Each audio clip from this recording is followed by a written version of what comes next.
नमस्कार, जी न्यूज पर आपके साथ मैं अदिति त्यागी। तो आपने हिंदुस्तानियों ने कोरोना के खिलाफ फ्रंट लाइन पर लड़ रहे योद्धाओं को किस तरह से सलाम किया है, उसी से जुड़ी एक बहुत बड़ी तस्वीर आप देख रहे हैं। तस्वीरों में आप प्रधानमंत्री की माता जी हीराबेन को दिख रहे हैं, वो कैसे थाली बजाकर कोरोना के खिलाफ जंग लड़ रहे योद्धाओं को अपना सलाम कर रही हैं, वो आप इन तस्वीरों में देख रहे हैं।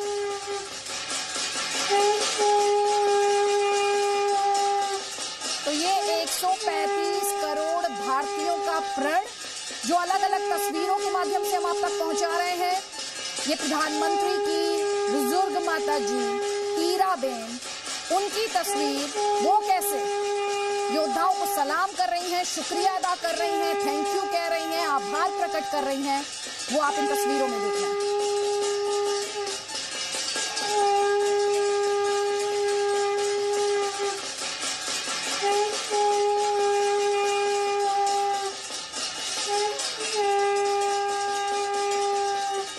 तो कोई भी बड़ा डिसीजन जिसका ऐलान प्रधानमंत्री द्वारा किया जाता है, आपने अक्सर देखा होगा इनकी माता जी उनके साथ खड़ी दिखाई देती हैं। कोरोना योद्धाओं के लिए प्रधानमंत्री की जो अपील थी, उसी में प्रधानमंत्री का साथ देते हुए उनकी बुजुर्ग माता जी। उसके अलावा आपको ये भी याद होगा कि जब प्रधानमंत्री द्वारा नोटबंदी का ऐलान किया गया था, तब भी वो लाइन में खड़ी देखी गई थी। और आज आइडियोलॉजीज का फर्क खत्म हो गया, पार्टी लाइन का फर्क खत्म हो गया। देखिए, शरद पवार, उनकी बेटी ताली बजाते हुए इस वक्त आपके स्क्रीन पर। तो हिंदुस्तानी एक साथ हैं, हिंदुस्तानी एकजुट हैं, चाहे वो किसी भी पॉलिटिकल पार्टी से आते हो, चाहे उनकी कोई भी आइडियोलॉजी हो। लेकिन बात जब कोरोना वायरस के खिलाफ लड़ाई की है और बात जब योद्धाओं को सलाम करने की है, तो हर कोई कंधे से कंधा मिलाकर खड़ा है। और ये देखिए, ये हैं ओडिशा के सीएम नवीन पटनायक, वो किस तरह से कोरोना वॉरियर्स को सलाम कर रहे हैं, आभार प्रकट कर रहे हैं। वो देखिए, हाथ में बेलन और थाली और इसकी थाप से मैसेज देते हुए, अपना थैंक यू प्रकट करते हुए, आभार प्रकट करते हुए, शुक्रिया कहते हुए उन योद्धाओं को जो इस लड़ाई में, मैं बार बार एक लफ्ज का इस्तेमाल कर रही हूँ, फ्रंट लाइन। समझिए जरा, ये संक्रमण से फैलने वाला वायरस है, बावजूद इसके ये लोग जिस तरह से आगे खड़े हैं, मेडिकल स्टाफ हो, पुलिस हो, तमाम जो एसेंशियल सर्विसेज से जुड़े लोग हों, वो अब भी काम पर हैं। एक नहीं, कई तस्वीरें इस वक्त आपके स्क्रीन पर, 9 तस्वीरें आपके स्क्रीन पर हैं। हम आपको सिलसिलेवार तरीके से बता रहे हैं कैसे आज जनता ने पूरा सहयोग किया है, अपने संकल्प को हथियार बनाकर कोरोना पर प्रहार किया है। और संयम की अग्नि परीक्षा में आज इन तस्वीरों को देखकर आप कह सकते हैं कि हिंदुस्तानी पास हो गए हैं। प्रधानमंत्री ने अपील की थी और उन्हीं की अपील पर देश की जनता ने कोरोना वायरस को हराने की खातिर अपने घरों में रहना बेहतर समझा, क्योंकि इसी में आपकी, हमारी खुद की और हमारे घर वालों की, सबकी भलाई है।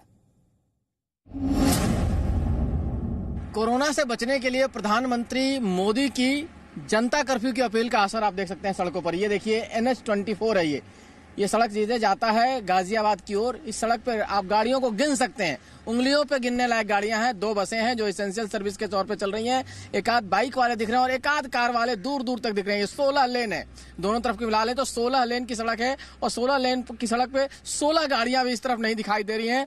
अब दूसरी सड़क को दिखाते हैं आपको। इसके अलावा दूसरी सड़क ये दाहिने तरफ हमारे देखिए, ये नोएडा जाने वाली सड़क है। इधर से आप सीधे जाएंगे तो नोएडा की तरफ जाते हैं और नोएडा जाने वाली सड़क का हाल देखिए। यहाँ दूर तक शायद एक गाड़ी या दूसरी गाड़ी दिखाई दे रही है, कोई गाड़ी नहीं दिखाई दे रही है।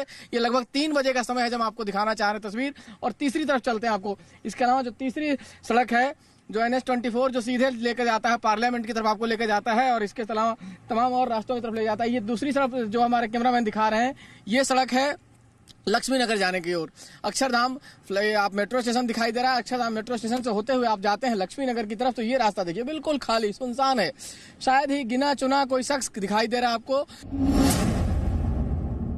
जनता कर्फ्यू की एक और तस्वीर देखिए मुंबई के बांद्रा वर्ली सीलिंग से। ये वो बांद्रा वर्ली सीलिंग जो आमतौर पर यहाँ पर आपको गाड़ियों की सबसे ज्यादा आवाजाही दिखाई देती है। आज इसी ऐतिहासिक दिन वही बांद्रा वर्ली सीलिंग आपको बिल्कुल सुनसान और वीरान दिखाई देगा।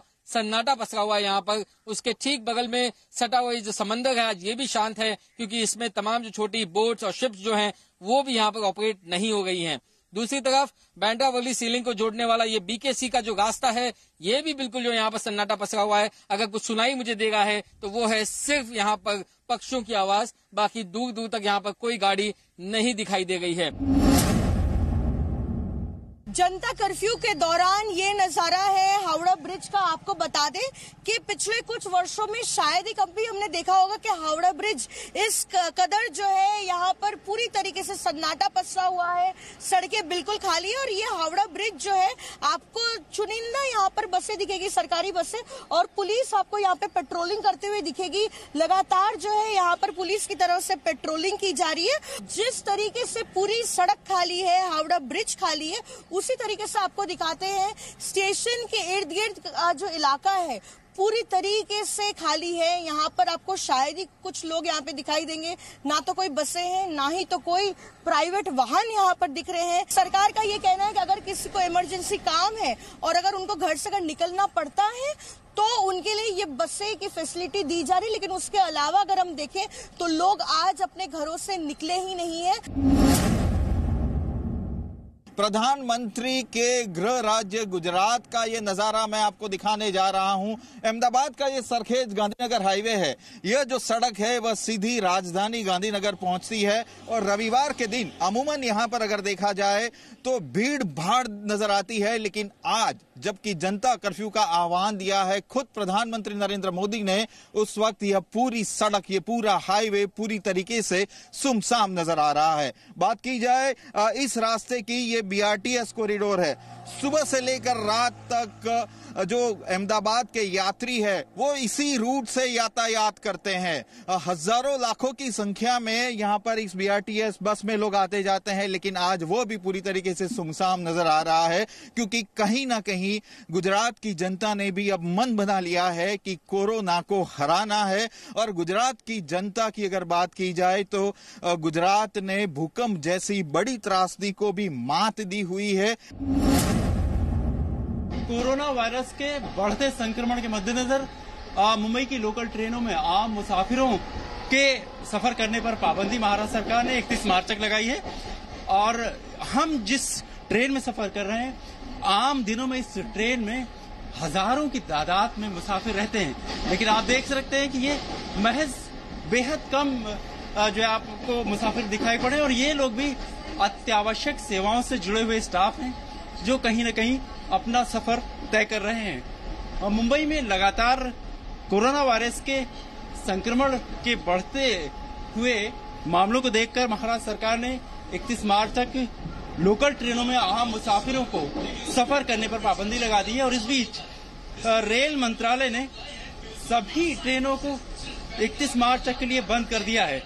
अब जिन ट्रेनों में तकरीबन 70 से 80 लाख मुसाफिर मुंबई की लोकल ट्रेनों में जो सफर करते थे, लेकिन अब ये दृश्य है, जाहिर है कि जहां पर कोई इक्का दुक्का ही जो मुसाफिर नजर आ रहे हैं। जी हाँ, ये दिल्ली 6 है और ये दिल्ली का सबसे व्यस्त बाजार चांदनी चौक है, जहां मैं आराम से बैठी हूँ। यकीन मानिए यहाँ पर आप जब आते होंगे तो चलना एक चुनौती होती है, लेकिन आज चांदनी चौक की सड़कें वीरान हैं क्योंकि आप लोगों ने साथ दिया है, क्योंकि दिल्ली के व्यापारी वर्ग ने भी साथ दिया है, क्योंकि जनता कर्फ्यू की अपील आज सफल हुई है। हम आपको यहाँ के लहंगे, बाजार, साड़ियाँ सब दिखा रहे हैं, शोरूम में सजी हुई हैं, लेकिन आज किसी को ना इसे बेचने की चिंता है ना इसे खरीदने की फिक्र है, क्योंकि जनता कर्फ्यू को सफल बनाना है अगर कोरोना वायरस की महामारी से लड़ना है तो। शीशगंज गुरुद्वारा गुरु की अरदास के लिए खुला जरूर है, लेकिन श्रद्धालु बहुत कम हैं। यहाँ पर रहने वाले जो बेघर लोग हैं, जो लेबर है, उनके लंगर का इंतजाम शीशगंज गुरुद्वारे में किया गया है ताकि लोगों को खाना मिल सके। इस वक्त हम हैदराबाद शहर के बीचों बीच, जहां पर असेंबली कॉम्प्लेक्स है और जो दूसरे रास्ते जाते हैं सिकंदराबाद की तरफ, वहां पर है। और देख सकते हैं कि कोई भी यहां पर मौजूद नहीं है।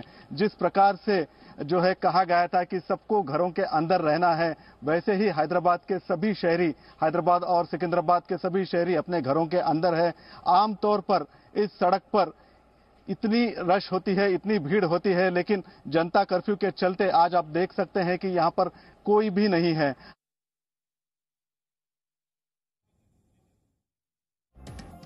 तो डेमोक्रेसी में कहा जाता है to the people, for the people, by the people, और यही है जनता कर्फ्यू। स्वैच्छिक है जनता कर्फ्यू, ऐतिहासिक रहा है। प्रधानमंत्री ने थोड़ी देर पहले खुद ये ट्वीट किया है। प्रधानमंत्री ने ये कहा कि देशवासियों ने बता दिया है कि हम यानी हिंदुस्तान सक्षम है, निर्णय कर ले, ठान ले तो बड़ी से बड़ी चुनौती को एक होकर हम हरा सकते हैं।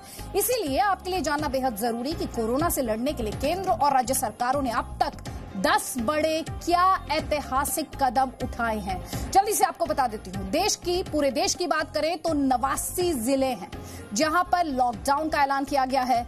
31 मार्च तक ट्रेन बंद कर दी गई है। 31 मार्च तक मेट्रो भी बंद की गई है और 31 मार्च तक ही इंटर स्टेट बस सर्विसेज को बंद किया गया है, क्योंकि संदिग्ध अपनी बीमारी को छिपाकर इधर उधर भाग रहे हैं और इस संक्रमण को रोकना ही इस वक्त सबसे बड़ी चुनौती है।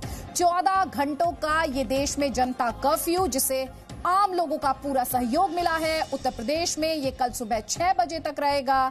उसके अलावा मैं बार बार आपको बता रही हूं, यूपी के 15 जिले हैं जहां पर लॉकडाउन का ऐलान किया गया है। फ्लाइट्स को लेकर जो विदेश से आने वाली फ्लाइट्स हैं बंद कर दी गई हैं, डोमेस्टिक फ्लाइट्स बंद की गई हैं। स्कूल, कॉलेजेस, तकनीकी शिक्षण संस्थान सभी बंद हैं और बॉर्डर पर पूरे तरीके से बॉर्डर को सील किया जा रहा है। महामारी अधिनियम के तहत केस दर्ज हो रहा है। इसीलिए बार बार आपसे कह रही हूं, बीमारी को छिपाइए नहीं, क्योंकि बीमारी को छिपाकर ना खुद अपनी जान आप मुश्किल में डाल रहे हैं, आप दूसरे लोगों में भी संक्रमण फैलाने के कैरियर हैं। प्लीज बचिए, देश के बारे में सोचिए, अपनों के बारे में सोचिए और सबसे ज्यादा इस सब के बीच अपनी सेहत के बारे में सोचिए। एक छोटे से ब्रेक के लिए रुक रहे हैं इस अपील के साथ। सावधानी बरतिए, स्वस्थ रहिए और जानकारी के लिए जी न्यूज़ देखते रहिए।